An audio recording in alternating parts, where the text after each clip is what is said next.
Subscribe to our channel Cartoon Central. سیدنا یوسف علیہ السلام بھی اللہ تعالیٰ کے نبی تھے۔ ان کے والد سیدنا یعقوب علیہ السلام بھی نبی، ان کے دادا سیدنا اسحاق علیہ السلام بھی نبی، اور ان کے پردادا سیدنا ابراہیم خلیل اللہ بھی اللہ کے نبی اور رسول تھے۔ یہ فلسطین کے علاقے کنعان میں پیدا ہوئے۔ سیدنا یوسف علیہ السلام کے 11 بھائی سوتیلی ماں سے تھے، ایک ماں جایا بھائی بنیامین بھی تھا۔ سیدنا یوسف علیہ السلام اپنے والد کے محبوب اور لاڈلے بیٹے تھے۔ جب یوسف علیہ السلام چھوٹے بچے ہی تھے تو انہوں نے ایک خواب دیکھا کہ 11 ستارے، سورج اور چاند انہیں سجدہ کر رہے ہیں۔ انہوں نے یہ خواب اپنے والد یعقوب علیہ السلام کو بتایا تو وہ کہنے لگے، یہ خواب اپنے بھائیوں کو ہرگز نہ بتانا ورنہ وہ لوگ حسد کریں گے۔ سیدنا یعقوب علیہ السلام سمجھ گئے تھے کہ یوسف علیہ السلام کو دنیا اور آخرت میں بلند مقام و مرتبہ حاصل ہونے والا ہے، جس کی وجہ سے ان کے بھائی اور والدین بھی ان کے سامنے جھک جائیں گے۔ سیدنا یوسف علیہ السلام کے بھائی ایک دن اکٹھے ہوئے اور کہنے لگے، یوسف اور اس کا بھائی ابا جان کو ہم سے زیادہ پیارے ہیں، بلا شبہ ابا جان صریحاً غلطی پر ہیں، لہٰذا یوسف کو مار ڈالو یا دور کسی ملک میں پھینک آؤ، پھر ابا جان کی تمام تر توجہ ہماری طرف ہو جائے گی۔ ان کا بڑا بھائی کہنے لگا، یوسف علیہ السلام کو قتل نہ کرو بلکہ باہر کسی کنویں میں پھینک دو تاکہ کوئی راہگیر اسے نکال کر لے جائے۔ جب انہوں نے اپنے مکروہ پروگرام پر عمل درآمد کا فیصلہ کیا تو ایک دن اپنے والد کے پاس جا بیٹھے اور کہنے لگے، والد محترم، کیا وجہ ہے کہ آپ یوسف کے بارے میں ہم پر اعتبار نہیں کرتے؟ اسے کھیل کود کے لیے ہمارے ساتھ باہر بھیج دیں، ہم اس کے نگہبان رہیں گے۔ سیدنا یعقوب علیہ السلام نے فرمایا، مجھے ڈر ہے کہ کوئی بھیڑیا یا درندہ اسے کھا نہ جائے۔ جب یوسف علیہ السلام کے بھائیوں نے ان کی حفاظت کی یقین دہانی کروائی تو حضرت یعقوب علیہ السلام نے اجازت دے دی۔ جب وہ سیدنا یوسف علیہ السلام کو لے کر جنگل میں ایک کنویں کے پاس پہنچے تو انہوں نے یوسف علیہ السلام کی قمیض اتاری اور انہیں کنویں میں پھینک دیا۔ ادھر اللہ نے یوسف علیہ السلام کی طرف وحی کی کہ ایک دن آنے والا ہے جب آپ اپنے بھائیوں کو ان کے کرتوت یاد دلائیں گے۔ بھائیوں نے ایک بکری ذبح کی، اس کا خون ان کی قمیض کو لگایا اور عشاء کے وقت اپنے والد کے پاس روتے ہوئے آئے، کہنے لگے، ابا جان، ہم دوڑنے لگ گئے اور یوسف علیہ السلام کو اپنے سامان کے پاس چھوڑ گئے۔ اس دوران ایک بھیڑیا آیا اور اس نے انہیں کھا لیا۔ کہنے لگے کہ آپ کو ہماری اس بات کا یقین نہیں آئے گا خواہ ہم سچ ہی کہتے ہوں۔ انہوں نے اپنی سچائی کے ثبوت میں یوسف علیہ السلام کی خون لگی ہوئی قمیض پیش کر دی۔ سیدنا یعقوب علیہ السلام نے قمیض کو دیکھا، وہ کہیں سے بھی پھٹی نہیں ہوئی تھی۔ انہوں نے فرمایا، تم اپنے دل سے یہ بات بنا لائے ہو، میرے لیے صبر ہی بہتر ہے۔ جو تم بیان کر رہے ہو اس کے بارے میں اللہ ہی سے مدد مطلوب ہے۔ اور یوسف علیہ السلام کی گمشدگی کا اتنا غم لیا کہ رو رو کر آنکھوں کی بینائی ختم ہو گئی۔ ایک تجارتی قافلہ مصر کی طرف جا رہا تھا۔ انہوں نے کنویں سے پانی لانے کے لیے ایک آدمی کو بھیجا۔ جب اس نے کنویں میں ڈول ڈالا تو یوسف علیہ السلام اس سے لٹک کر باہر آ گئے۔ اس آدمی نے جب آپ کو دیکھا تو خوشی سے کہنے لگا، یہ تو بہت ہی بڑی خوشخبری ہے، یہ تو ایک لڑکا ہے۔ اس نے انہیں قیمتی سرمایہ سمجھ کر چھپا لیا۔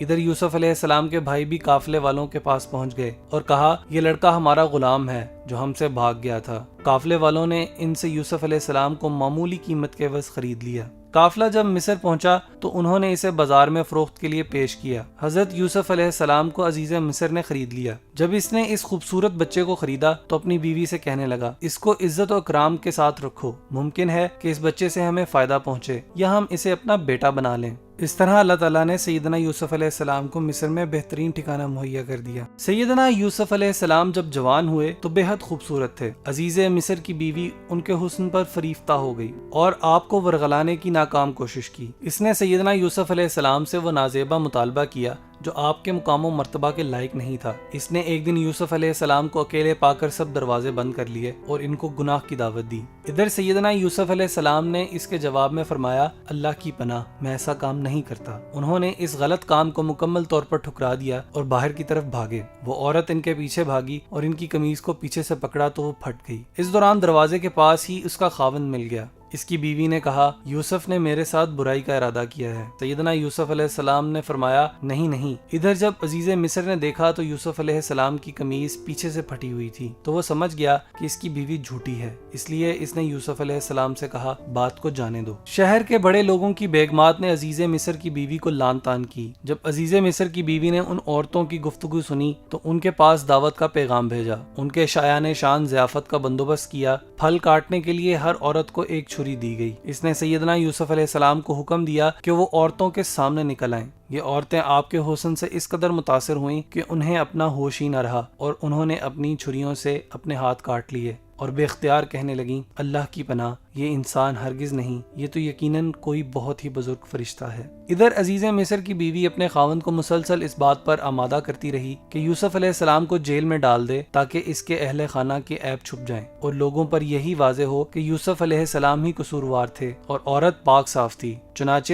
یوسف علیہ السلام کو جیل میں ڈال دیا گیا۔ سیدنا یوسف علیہ السلام کے ساتھ جیل میں 2 اور قیدی بھی داخل ہوئے۔ ان میں سے ایک بادشاہ کو پانی پلانے پر مامور تھا اور دوسرا بادشاہ کا باورچی تھا۔ جب جیل میں ان کی ملاقات سیدنا یوسف علیہ السلام سے ہوئی تو وہ آپ سے بہت متاثر ہوئے۔ ان دونوں نے خواب دیکھے اور سیدنا یوسف علیہ السلام سے ان کی خوابوں کی تعبیر پوچھی۔ ساقی نے دیکھا کہ وہ شراب کے لیے انگور نچوڑ کر بادشاہ کو پلا رہا ہے۔ باورچی نے دیکھا کہ وہ اپنے سر پر روٹیاں اٹھائے ہوئے ہے جس پر پرندے کھا رہے ہیں۔ سیدنا یوسف علیہ السلام نے خواب کی تعبیر بتانے سے قبل ان کو عقیدہ توحید کی دعوت دی جو انہوں نے قبول کر لی اور ایمان لے آئے۔ ساقی کو بتایا کہ جلد ہی اس کو قید سے رہائی مل جائے گی۔ باورچی کو بتایا کہ اس کو سولی چڑھا دیا جائے گا۔ سیدنا یوسف علیہ السلام نے ساقی سے کہا تم بادشاہ سے میرا ذکر کرنا کہ ایک بے گناہ شخص قید خانے میں پڑا ہے، مگر شیطان نے ساقی کو یہ بات بھلا دی۔ کئی برسوں کے بعد بادشاہ نے خواب دیکھا۔ وہ خواب دیکھ کر بڑا پریشان ہوا۔ اس نے اپنے درباریوں اور دوسرے افراد کو خواب سنایا اور ان سے تعبیر پوچھی تو وہ کہنے لگے یہ تو پریشان کن خواب ہے، اس قسم کے خوابوں کی کوئی تعبیر نہیں ہوتی۔ ادھر وہ ساقی جو کبھی سیدنا یوسف علیہ السلام کے ساتھ جیل میں رہا تھا، اسے یوسف علیہ السلام یاد آ گئے۔ وہ ان کے پاس گیا اور تعبیر پوچھی۔ یوسف علیہ السلام نے سن کر فرمایا تم لوگ پہلے 7 سال خوب کھیتی باڑی کرو گے اور بڑی شادابی ہوگی، پھر 7 سال قحط پڑے گا، اس کے بعد خوب بارشیں ہوں گی، اور ساتھ ہی قحط سالی سے نپٹنے کا حل بھی بتایا کہ وہ زرخیزی کے دور میں غلہ خوشوں میں ہی رکھیں۔ بادشاہ نے انہیں جیل سے آزاد کرنے کا حکم دیا، مگر انہوں نے کہا پہلے عزیز مصر کی بیوی اپنی غلطی کا اعتراف کرے۔ اس نے اپنے گناہ کا اعتراف کیا تو بادشاہ نے سیدنا یوسف علیہ السلام کو جیل سے نکال کر خزانوں پر نگران مقرر کر دیا۔ جب قحط سالی کے دن آئے تو غلے کے حصول کے لیے سیدنا یوسف علیہ السلام کے بھائی مصر آئے۔ جب وہ یوسف علیہ السلام کے پاس گئے تو یوسف علیہ السلام نے ان کو پہچان لیا، مگر وہ انہیں نہ پہچان سکے۔ انہوں نے یوسف علیہ السلام کو بتایا ہمارا ایک اور بھائی بھی ہے، تو یوسف علیہ السلام کہنے لگے آئندہ جب بھی آؤ تو اسے ہمراہ لانا۔ اگلی بار وہ اپنے بھائی بنیامین کو بھی ہمراہ لائے۔ سیدنا یوسف علیہ السلام نے خاموشی سے اپنے بھائی کو اپنے بارے میں بتایا۔ جب وہ واپس جانے لگے تو اپنے نوکروں سے کہا سونے کا شاہی پیالہ میرے بھائی بنیامین کے سامان میں رکھ دو۔ پھر بنیامین کو چوری کے الزام میں قید کر لیا۔ یوسف علیہ السلام کے بھائی کہنے لگے اس کی بجائے ہم میں سے کسی کو قید کر لیں کیونکہ اس کا والد بوڑھا اور نابینا ہے، مگر انہوں نے اسے رہا نہ کیا اور کہا جس کے سامان سے چوری کا مال نکلا ہے اس کے علاوہ کسی اور کو ہم کیسے گرفتار کر سکتے ہیں۔ جب ان حالات کا علم سیدنا یعقوب علیہ السلام کو ہوا تو وہ سخت پریشان ہوئے۔ اپنے بیٹوں سے کہا کہ وہ واپس مصر جائیں اور یوسف علیہ السلام اور بنیامین کو تلاش کریں۔ جب وہ واپس مصر پہنچے تو یوسف علیہ السلام نے انہیں بتایا میں تمہارا بھائی یوسف ہی ہوں۔ انہوں نے اپنے بھائیوں کی غلطیوں کو معاف کر دیا اور کہا اپنے والدین کو لے کر مصر آ جائیں، اور ساتھ اپنے بھائیوں کو اپنی قمیض دی کہ اسے والد کے چہرے پر ڈال دیں۔ جب انہوں نے یوسف علیہ السلام کی قمیض اپنے والد کے چہرے پر ڈالی تو اللہ تعالیٰ نے ان کی بینائی واپس کر دی۔ سارے خاندان کو لے کر وہ لوگ مصر کو روانہ ہوئے۔ جب وہ یوسف علیہ السلام کے سامنے پیش ہوئے تو انہوں نے اپنے ماں باپ کو تخت پر بٹھایا۔ اس موقع پر تمام بھائی اور والدین یوسف علیہ السلام کے سامنے سجدہ میں گر پڑے۔ اس وقت یوسف علیہ السلام نے کہا ابا جان یہ میرے اس خواب کی تعبیر ہے جو میں نے بچپن میں دیکھا تھا، میرے رب نے اسے سچ کر دکھایا۔ لقد كان في يوسف وإخوته آيات للسائلين، بلا شبہ یقیناً یوسف اور اس کے بھائیوں کے واقعے میں سوال کرنے والوں کے لیے بہت سی نشانیاں ہیں۔ سیدنا یوسف علیہ السلام بھی اللہ تعالیٰ کے نبی تھے۔ ان کے والد سیدنا یعقوب علیہ السلام بھی نبی، ان کے دادا سیدنا اسحاق علیہ السلام بھی نبی، اور ان کے پردادا سیدنا ابراہیم خلیل اللہ بھی اللہ کے نبی اور رسول تھے۔ یہ فلسطین کے علاقے کنان میں پیدا ہوئے۔ سیدنا یوسف علیہ السلام کے 11 بھائی سوتیلی ماں سے تھے، ایک ماں جایا بھائی بنیامین بھی تھا۔ سیدنا یوسف علیہ السلام اپنے والد کے محبوب اور لاڈلے بیٹے تھے۔ جب یوسف علیہ السلام چھوٹے بچے ہی تھے تو انہوں نے ایک خواب دیکھا کہ 11 ستارے، سورج اور چاند انہیں سجدہ کر رہے ہیں۔ انہوں نے یہ خواب اپنے والد یعقوب علیہ السلام کو بتایا تو وہ کہنے لگے یہ خواب اپنے بھائیوں کو ہرگز نہ بتانا ورنہ وہ لوگ حسد کریں گے۔ سیدنا یعقوب علیہ السلام سمجھ گئے تھے کہ یوسف علیہ السلام کو دنیا اور آخرت میں بلند مقام و مرتبہ حاصل ہونے والا ہے، جس کی وجہ سے ان کے بھائی اور والدین بھی ان کے سامنے جھک جائیں گے۔ سیدنا یوسف علیہ السلام کے بھائی ایک دن اکٹھے ہوئے اور کہنے لگے یوسف اور اس کا بھائی ابا جان کو ہم سے زیادہ پیارے ہیں، بلا شبہ ابا جان صریحاً غلطی پر ہیں، لہٰذا یوسف کو مار ڈالو یا دور کسی ملک میں پھینک آؤ، پھر ابا جان کی تمام تر توجہ ہماری طرف ہو جائے گی۔ ان کا بڑا بھائی کہنے لگا یوسف علیہ السلام کو قتل نہ کرو بلکہ باہر کسی کنویں میں پھینک دو تاکہ کوئی راہگیر اسے نکال کر لے جائے۔ جب انہوں نے اپنے مکروہ پروگرام پر عمل درآمد کا فیصلہ کیا تو ایک دن اپنے والد کے پاس جا بیٹھے اور کہنے لگے والد محترم، کیا وجہ ہے کہ آپ یوسف کے بارے میں ہم پر اعتبار نہیں کرتے؟ اسے کھیل کود کے لیے ہمارے ساتھ باہر بھیج دیں، ہم اس کے نگہبان رہیں گے۔ سیدنا یعقوب علیہ السلام نے فرمایا مجھے ڈر ہے کہ کوئی بھیڑیا یا درندہ اسے کھا نہ جائے۔ جب یوسف علیہ السلام کے بھائیوں نے ان کی حفاظت کی یقین دہانی کروائی تو حضرت یعقوب علیہ السلام نے اجازت دے دی۔ جب وہ سیدنا یوسف علیہ السلام کو لے کر جنگل میں ایک کنویں کے پاس پہنچے تو انہوں نے یوسف علیہ السلام کی قمیض اتاری اور انہیں کنویں میں پھینک دیا۔ ادھر اللہ نے یوسف علیہ السلام کی طرف وحی کی کہ ایک دن آنے والا ہے جب آپ اپنے بھائیوں کو ان کے کرتوت یاد دلائیں گے۔ بھائیوں نے ایک بکری ذبح کی، اس کا خون ان کی قمیض کو لگایا اور عشاء کے وقت اپنے والد کے پاس روتے ہوئے آئے، کہنے لگے ابا جان ہم دوڑنے لگ گئے اور یوسف علیہ السلام کو اپنے سامان کے پاس چھوڑ گئے۔ اس دوران ایک بھیڑیا آیا اور اس نے انہیں کھا لیا۔ کہنے لگے کہ آپ کو ہماری اس بات کا یقین نہیں آئے گا خواہ ہم سچ ہی کہتے ہوں۔ انہوں نے اپنی سچائی کے ثبوت میں یوسف علیہ السلام کی خون لگی ہوئی قمیض پیش کر دی۔ سیدنا یعقوب علیہ السلام نے قمیض کو دیکھا، وہ کہیں سے بھی پھٹی نہیں ہوئی تھی۔ انہوں نے فرمایا تم اپنے دل سے یہ بات بنا لائے ہو، میرے لیے صبر ہی بہتر ہے۔ جو تم بیان کر رہے ہو اس کے بارے میں اللہ ہی سے مدد مطلوب ہے۔ اور یوسف علیہ السلام کی گمشدگی کا اتنا غم لیا کہ رو رو کر آنکھوں کی بینائی ختم ہو گئی۔ ایک تجارتی قافلہ مصر کی طرف جا رہا تھا۔ انہوں نے کنویں سے پانی لانے کے لیے ایک آدمی کو بھیجا۔ جب اس نے کنویں میں ڈول ڈالا تو یوسف علیہ السلام اس سے لٹک کر باہر آ گئے۔ اس آدمی نے جب آپ کو دیکھا تو خوشی سے کہنے لگا یہ تو بہت ہی بڑی خوشخبری ہے، یہ تو ایک لڑکا ہے۔ اس نے انہیں قیمتی سرمایہ سمجھ کر چھپا لیا۔ ادھر یوسف علیہ السلام کے بھائی بھی قافلے والوں کے پاس پہنچ گئے اور کہا یہ لڑکا ہمارا غلام ہے جو ہم سے بھاگ گیا تھا۔ قافلے والوں نے ان سے یوسف علیہ السلام کو معمولی قیمت کے عوض خرید لیا۔ قافلہ جب مصر پہنچا تو انہوں نے اسے بازار میں فروخت کے لیے پیش کیا۔ حضرت یوسف علیہ السلام کو عزیز مصر نے خرید لیا۔ جب اس نے اس خوبصورت بچے کو خریدا تو اپنی بیوی سے کہنے لگا اس کو عزت و اکرام کے ساتھ رکھو، ممکن ہے کہ اس بچے سے ہمیں فائدہ پہنچے یا ہم اسے اپنا بیٹا بنا لیں۔ اس طرح اللہ تعالیٰ نے سیدنا یوسف علیہ السلام کو مصر میں بہترین ٹھکانہ مہیا کر دیا۔ سیدنا یوسف علیہ السلام جب جوان ہوئے تو بے حد خوبصورت تھے۔ عزیز مصر کی بیوی ان کے حسن پر فریفتہ ہو گئی اور آپ کو ورغلانے کی ناکام کوشش کی۔ اس نے سیدنا یوسف علیہ السلام سے وہ نازیبہ مطالبہ کیا جو آپ کے مقام و مرتبہ کے لائق نہیں تھا۔ اس نے ایک دن یوسف علیہ السلام کو اکیلے پا کر سب دروازے بند کر لیے اور ان کو گناہ کی دعوت دی۔ ادھر سیدنا یوسف علیہ السلام نے اس کے جواب میں فرمایا اللہ کی پناہ، میں ایسا کام نہیں کرتا۔ انہوں نے اس غلط کام کو مکمل طور پر ٹھکرا دیا اور باہر کی طرف بھاگے۔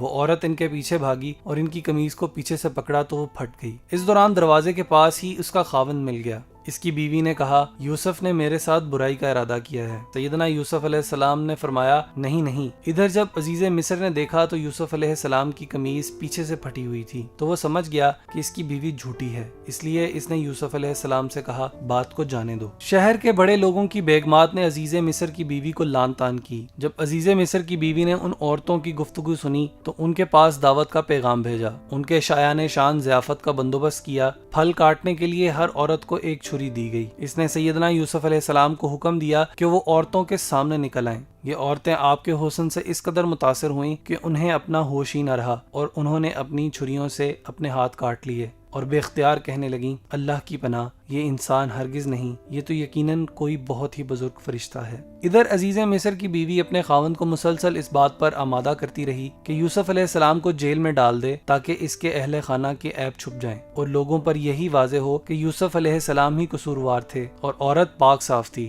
چنانچہ یوسف علیہ السلام کو جیل میں ڈال دیا گیا۔ سیدنا یوسف علیہ السلام کے ساتھ جیل میں 2 اور قیدی بھی داخل ہوئے۔ ان میں سے ایک بادشاہ کو پانی پلانے پر مامور تھا اور دوسرا بادشاہ کا باورچی تھا۔ جب جیل میں ان کی ملاقات سیدنا یوسف علیہ السلام سے ہوئی تو وہ آپ سے بہت متاثر ہوئے۔ ان دونوں نے خواب دیکھے اور سیدنا یوسف علیہ السلام سے ان کی خوابوں کی تعبیر پوچھی۔ ساقی نے دیکھا کہ وہ شراب کے لیے انگور نچوڑ کر بادشاہ کو پلا رہا ہے۔ باورچی نے دیکھا کہ وہ اپنے سر پر روٹیاں اٹھائے ہوئے ہے جس پر پرندے کھا رہے ہیں۔ سیدنا یوسف علیہ السلام نے خواب کی تعبیر بتانے سے قبل ان کو عقیدہ توحید کی دعوت دی جو انہوں نے قبول کر لی اور ایمان لے آئے۔ ساقی کو بتایا کہ جلد ہی اس کو قید سے رہائی مل جائے گی۔ باورچی کو بتایا کہ اس کو سولی چڑھا دیا جائے گا۔ سیدنا یوسف علیہ السلام نے ساقی سے کہا تم بادشاہ سے میرا ذکر کرنا کہ ایک بے گناہ شخص قید خانے میں پڑا ہے، مگر شیطان نے ساقی کو یہ بات بھلا دی۔ کئی برسوں کے بعد بادشاہ نے خواب دیکھا۔ وہ خواب دیکھ کر بڑا پریشان ہوا۔ اس نے اپنے درباریوں اور دوسرے افراد کو خواب سنایا اور ان سے تعبیر پوچھی تو وہ کہنے لگے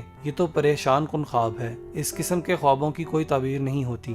ادھر وہ ساقی جو کبھی سیدنا یوسف علیہ السلام کے ساتھ جیل میں رہا تھا، اسے یوسف علیہ السلام یاد آ گئے۔ وہ ان کے پاس گیا اور تعبیر پوچھی۔ یوسف علیہ السلام نے سن کر فرمایا تم لوگ پہلے 7 سال خوب کھیتی باڑی کرو گے اور بڑی شادابی ہوگی، پھر 7 سال قحط پڑے گا، اس کے بعد خوب بارشیں ہوں گی، اور ساتھ ہی قحط سالی سے نپٹنے کا حل بھی بتایا کہ وہ زرخیزی کے دور میں غلہ خوشوں میں ہی رکھیں۔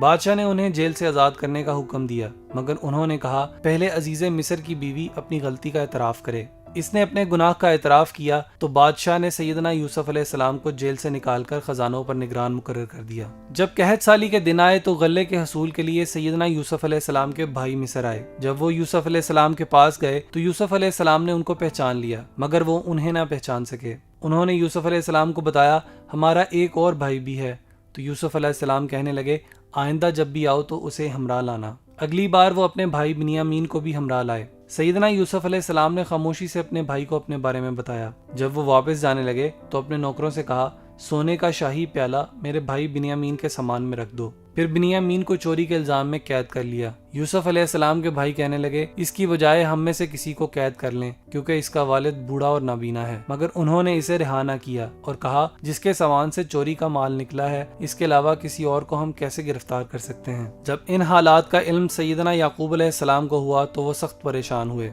اپنے بیٹوں سے کہا کہ وہ واپس مصر جائیں اور یوسف علیہ السلام اور بنیامین کو تلاش کریں۔ جب وہ واپس مصر پہنچے تو یوسف علیہ السلام نے انہیں بتایا میں تمہارا بھائی یوسف ہی ہوں۔ انہوں نے اپنے بھائیوں کی غلطیوں کو معاف کر دیا اور کہا اپنے والدین کو لے کر مصر آ جائیں، اور ساتھ اپنے بھائیوں کو اپنی قمیض دی کہ اسے والد کے چہرے پر ڈال دیں۔ جب انہوں نے یوسف علیہ السلام کی قمیض اپنے والد کے چہرے پر ڈالی تو اللہ تعالیٰ نے ان کی بینائی واپس کر دی۔ سارے خاندان کو لے کر وہ لوگ مصر کو روانہ ہوئے۔ جب وہ یوسف علیہ السلام کے سامنے پیش ہوئے تو انہوں نے اپنے ماں باپ کو تخت پر بٹھایا۔ اس موقع پر تمام بھائی اور والدین یوسف علیہ السلام کے سامنے سجدہ میں گر پڑے۔ اس وقت یوسف علیہ السلام نے کہا ابا جان یہ میرے اس خواب کی تعبیر ہے جو میں نے بچپن میں دیکھا تھا، میرے رب نے اسے سچ کر دکھایا۔ لقد كان في يوسف وإخوته آيات للسائلين، بلا شبہ یقیناً یوسف اور اس کے بھائیوں کے واقعے میں سوال کرنے والوں کے لیے بہت سی نشانیاں ہیں۔